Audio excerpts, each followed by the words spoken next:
We're going into the last 12 games of the season. It's a great challenge for us, as it is, another 8-9 teams around us, and we've got to make sure that we really look forward to that challenge. And the focus is ours to make sure, in a division that's seen, a bottom 10 teams very close to each other, that are seen a bottom 10, perhaps that where a 3-point difference can see you move 4 or 5 places up the division.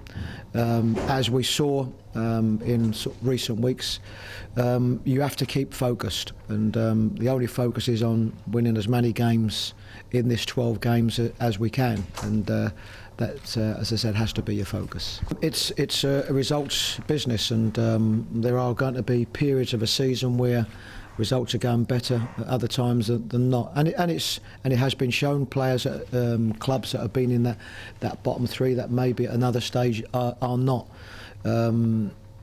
You have to look forward to the next game, and really look forward to the next game, and make sure that that's the best opportunity that you have to get points, and we'll continue to do that. And our best opportunity is of course a home game against Tottenham, because it's our next one. We're playing at home. We're up against a team that are in very very good form at the moment. Have a very good squad that they're able to chop and change, but our priority has to be to win a football match at home, and if we're able to maintain the standard of our play, certainly over the last 3 games, then we'll give ourselves every chance. The areas that we found it difficult is getting them goals that we've needed, but I don't think anybody seeing us in the last 3 games in particular would have faulted our endeavours to try and get them wins, and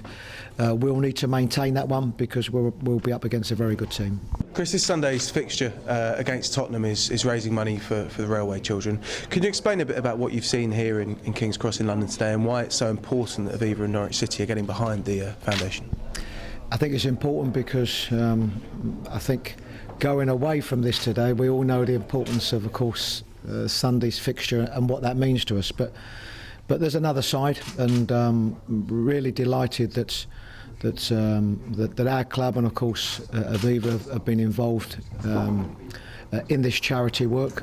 What we have seen today is a building here that will facilitate for those that are less fortunate than ourselves, that for whatever reason find themselves on the streets, and these are youngsters up until 16 years of age, and for whatever reason. And some of the work that I've seen here today, that those here that are involved in the organisation, is really sterling work.